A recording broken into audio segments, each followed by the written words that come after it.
Michael Jackson was killed because he was about to expose the Illuminati controlling the music industry. In June 2009, the world was told that the king of pop died from a cardiac arrest caused by a propofol overdose. But this was a lie. That story was designed to hide a far darker truth. In his final years, Michael repeatedly spoke about the system controlling artists. He said powerful elites owned his masters, his image, and even his freedom. He accused Sony executives of being part of a global network that exploited musicians while silencing those who resisted. Just months before his death, he began planning to reclaim his entire music catalog, a catalog that included rights to the Beatles, Elvis, and thousands of other songs.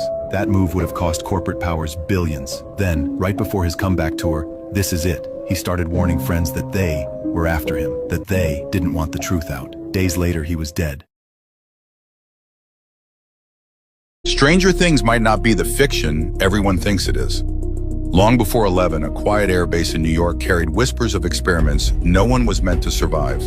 They said children were trained to fracture time and minds were broken like vaults.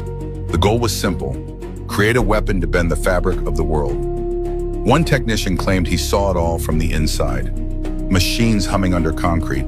A boy who could manifest nightmares. Timelines twisting until no one knew what year it was. He said the final experiment didn't just fail, it tore loose. The base went dark, files vanished, and every door was welded shut. Years later, a show appears featuring a psychic girl, a secret lab, and a reality splitting at the seams. The creators even admitted their original script was named after the same place the government fenced off. Coincidence?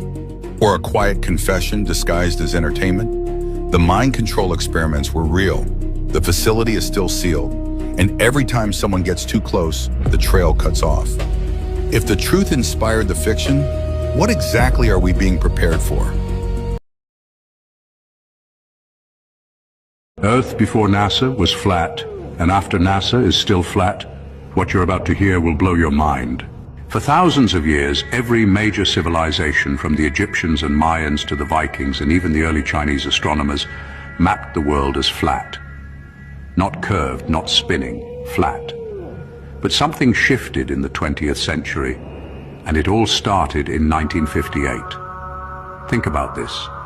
Isn't it strange that before NASA, people trusted their eyes, their senses, and after NASA, we started trusting screens? 1950s classrooms was filled with maps showing a flat world. A decade later, gone, replaced overnight with globes. Ancient texts quietly rewritten, symbols reinterpreted. And in the middle of it all, one agency became the gatekeeper of space, distance, and truth. Every photo of Earth you've ever seen comes from them. Every animation of our spinning globe traces back to the same source. But here's the eerie part. Before NASA, nobody needed pictures to believe in the world they stood on. Somehow, in just one generation, humans went from believing the Earth was created for them to believing they were spinning specks in endless nothingness. How does that change the way you see yourself? Because if your home isn't what you were told, what else isn't? Maybe this isn't about proving flat or round. Maybe it's about when and why we stopped asking questions. The moment we let one institution define our reality, we lost the power to test it ourselves. So, next time you see that perfect globe shot floating in space, ask yourself, was that knowledge discovered or decided? Comment Earth flat if you're ready to look deeper into the maps that existed before NASA. Share this with someone who still believes questioning is dangerous. And yeah, follow for the next chapter, what the first NASA photos really looked like before they became iconic. This video is for entertainment purposes. In 1929, the Graf Zeppelin embarked on a famous 5,000-mile-long trip in a record-breaking 81 hours. Let's take a tour of its beautiful interior on its leg to Rio. Continuing down the West African coast on our 5,000-mile trip to Rio, we fly close to a large liner and obtain magnificent views of her. We wonder what the passengers are thinking about with their air rival up above. How they must envy our speed as we rapidly overtake them. Life on board the Zeppelin passes swiftly and smoothly.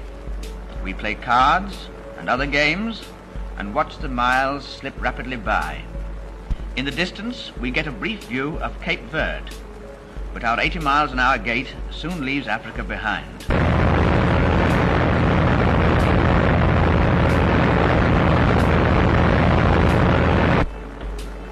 In the 110-ton Zepp are rest rooms and cabins, cozy and comfortable.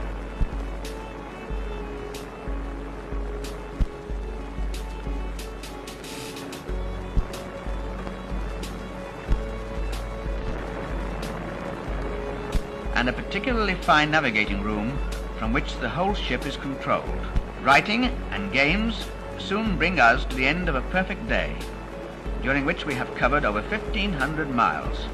The next morning, we were early astir, and shortly after breakfast was finished, we managed to get some unique shots of the interior of the hull of the Sky Giant, accompanying the captain on his tour of the airship.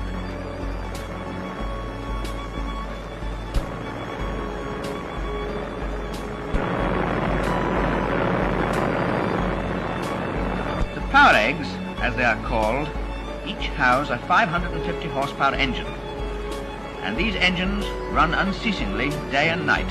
From below, however, one obtains a most impressive idea of the great size and power of the ship, views which well repay all the trouble of getting them. But it isn't such an easy job getting in and out of the cars, especially with a camera, as we very quickly found out. And so we glide along, rolling down to Rio across the vast Atlantic.